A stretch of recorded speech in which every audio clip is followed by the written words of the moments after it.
Hello दोस्तों, मैं आपका दोस्त रामविलास अपने चैनल मैथ बाय आर विलास पर स्वागत करता हूँ। दोस्तों, जैसा कि आप लोग जानते हैं, नवोदय में 80 क्वेश्चन आते हैं। क्या भैया? नवोदय में 80 क्वेश्चन आते हैं। जो ये 80 क्वेश्चन है वो 3 विषय में बटा रहता है। क्या क्या भैया? गणित, रीजनिंग और क्या, हिंदी। इसमें से आप जानते हैं गणित के 20 क्वेश्चन, रीजनिंग के 40 क्वेश्चन और हिंदी के 20 क्वेश्चन। जिसमें हम लोग गणित पढ़ रहे हैं। आज हम लोग चर्चा करेंगे हिंदी पर। किसमें भैया? हिंदी पर। हिंदी में 20 क्वेश्चन आते हैं जो 4 पार्ट में 4 गद्यांश में बटा रहता है। क्या भैया? 4 गद्यांश में बटा रहता है। हर गद्यांश में कम से कम 1 से 2 क्वेश्चन भैया हिंदी व्याकरण से रहता है। क्या भैया? 1 से 2 क्वेश्चन हिंदी व्याकरण का रहता है। तो आज से हम लोग हिंदी व्याकरण पढ़ेंगे। क्या पढ़ेंगे भैया? हिंदी व्याकरण। तो आइए हम लोग जानते हैं आज से हम लोग क्या पढ़ेंगे? हिंदी। क्या पढ़ेंगे भैया? हिंदी। आइए, जब हम लोग हिंदी पढ़ेंगे सबसे पहले आप लोगों को पता होना चाहिए हिंदी किसे कहते हैं। हाँ, या हिंदी क्या है? बताइए अच्छा, हिंदी क्या है? एकदम आसान है। यदि आपसे कोई पूछ ले हिंदी क्या है तो हिंदी एक भाषा है। हिंदी एक भाषा है। यदि आपसे कोई पूछे हिंदी क्या है तो आप बता लोगे क्या? हिंदी क्या है भैया? भाषा है। तो जैसे आप जान रहे हिंदी एक भाषा है तो आपको पता होना चाहिए कि भाषा क्या है। यानी भाषा किसे कहते हैं? क्या भैया? भाषा किसे कहते हैं? तो बताइए भैया, भाषा किसे कहते हैं?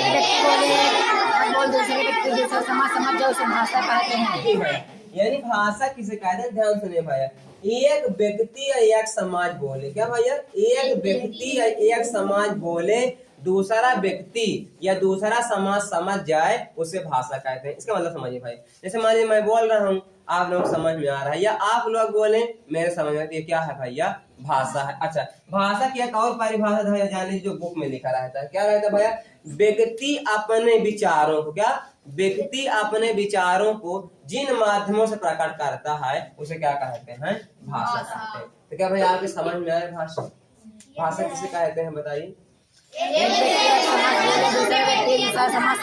भाषा कहते हैं। एक व्यक्ति या एक समाज बोले, दूसरा व्यक्ति या दूसरा समाज समझ जाए, उसे भाषा कहते हैं। या दूसरी परिभाषा भैया, व्यक्ति अपने विचारों को प्रकट करने के लिए जिन माध्यमों का प्रयोग करता है उसे भाषा कहते हैं। जो लोग भैया वीडियो देख रहे हैं, यदि आप चाहते हैं आपको व्याकरण आ जाए तो आप सिर्फ वीडियो ना देखें भैया, निकाल लीजिए पेन काफी, जो भी इनकी परिभाषा बताई जा रही है उसको लिखिए, आपको पूरे ग्रामर आ जाएगी हिंदी वाली। मैं उम्मीद करता हूं भैया आप हिंदी समझ गए हैं और भाषा समझ गए। अब आपके मन में यह आ रहा होगा, यदि न समझ पाए हम तो भैया, यदि आप नहीं समझे, मान लीजिए मैं बोल रहा हूँ कुछ और आपको समझ में नहीं आ रहा है, तब तक वो भाषा नहीं है, तब तक सिर्फ बोली है। क्या है भैया? बोली। तो मैं उम्मीद कर रहा हूँ दोस्तों आपको 2 चीज समझ में आ गई होगी। नंबर 1 हिंदी किसे कहते हैं और नंबर 2 भाषा किसे कहते हैं। बहुत आसान होगा। फिर सुनिए भाई, हिंदी किसे कहते हैं? हिंदी एक भाषा है। फिर जब बात है अगर हिंदी एक भाषा है तो भाषा क्या है?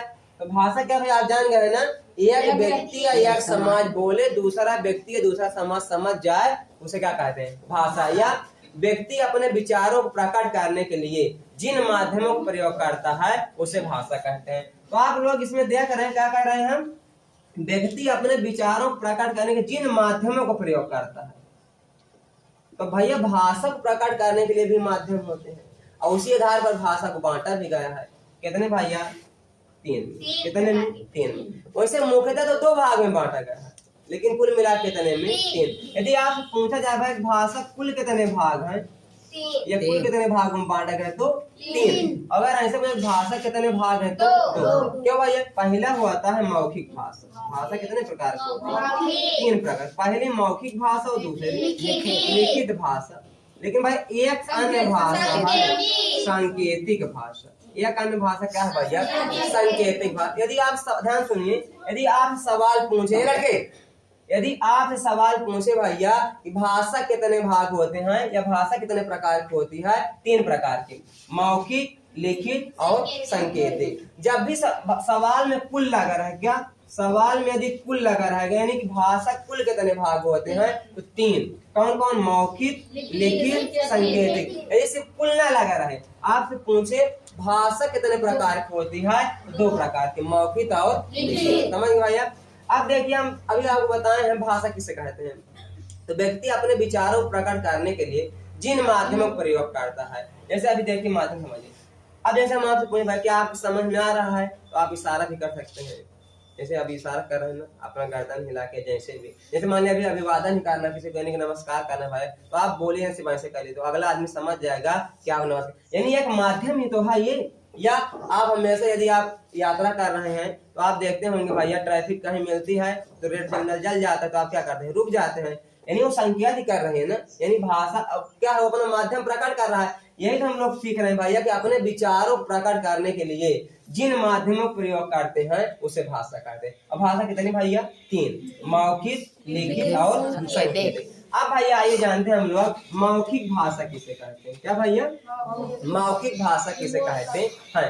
तो ऐसी भाषा जिन्हें हम बोल कर प्रकट करते हैं उन्हें मौखिक भाषा कहते हैं। समझ गए भैया, ऐसी भाषा जिसे हम बोल कर प्रकट करते हैं उसे मौखिक भाषा कहते हैं। ठीक, तो अब बात आती है लिखित की। तो लिखित तो आप अपने समझ गए होंगे, लिखित भाषा किसे कहेंगे? ऐसी भाषा जिसे हम लिख कर प्रकट करते हैं उसे लिखित भाषा कहते हैं। तो मौखिक लिखित समझ में आ गया भैया, और सांकेतिक तो आप समझ, जैसे मैं कह रहा हूँ समझ में आ गया, तो आप कहते हैं समझ में आ गया, तो इशारा कर रहे हैं, यानी जो चीज इशारा में प्रकट किया जाता है, संकेत में प्रकट किया जाता है, वो क्या होती है, सांकेतिक भाषा। तो दोस्तों हम उम्मीद करते हैं आपको समझ में आ गई हिंदी क्या है, भाषा क्या है और भाषा के प्रकार क्या है। क्या समझ में आ रहा है?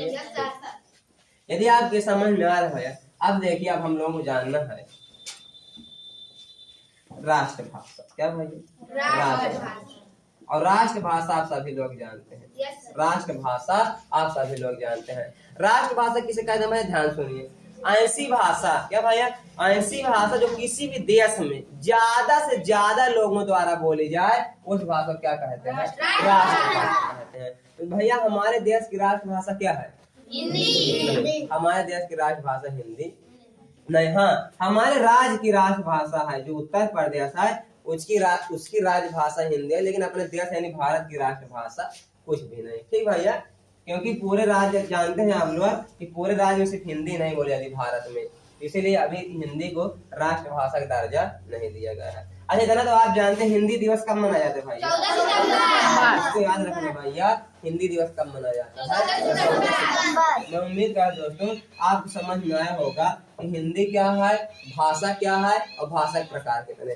अब आप लोगों को जानना है लिपि। क्या जानना है भैया, क्या जानना है भैया, लिपि। तो आप लोग भाई लिपि जानते हो किसे कहते हैं, बताइए भाई लिपि किसे कहते हैं? हाँ ध्यान सुनिए भैया, ध्यान सुनिए, जिनको आराम सुनो भैया। वर्ड या अक्षरों को प्रकट करने के लिए, क्या भैया, वर्ड या अक्षरों को प्रकट करने के लिए, वर्ड या अक्षरों को प्रकट करने के लिए जिन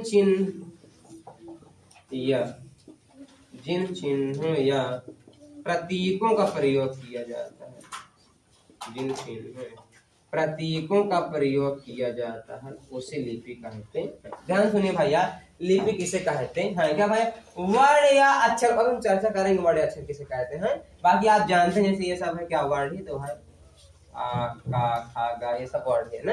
तो कहता है भैया वर्ड या अक्षरों को प्रकट करने के लिए, क्या भैया, वर्ड या अक्षरों को प्रकट करने के लिए जिन चिन्ह या प्रतीकों का प्रयोग किया जाता है उसे लिपि कहते हैं। अब ध्यान देखिए भाई, जैसे आपको कोई बोल रहा है ओ लिखो, क्या भैया, ओ, तो आप तो ऐसे लिख सकते हैं, ये और ये दोनों तो ओ है। आप कोई कहेगा ई लिखो, ई, तो आप ई ऐसे और ऐसे तो लिख सकते हैं, दोनों तो है। यानी यही सब क्या है भैया, ये लिपि है, बस अब फर्क ये कि ये दूसरी लिपि और ये क्या है, दूसरी लिपि। तो आप कुछ लिपि याद करना पड़ेगा, आप याद कर लें भैया। हिंदी या संस्कृत की लिपि क्या होती है? Very good. हिंदी या संस्कृत भाई लिपि क्या होती है? देवनागरी। अंग्रेजी क्या होती है? वेरी गुड भैया। अंग्रेजी क्या होती है भैया? रोमन। इनको आप याद। पंजाबी क्या होती है भैया? पंजाबी क्या होती है? ये कुछ लिपियां याद करना, अपनी लिपि जरूर याद रखना भैया। हिंदी या संस्कृत की लिपि क्या होती है?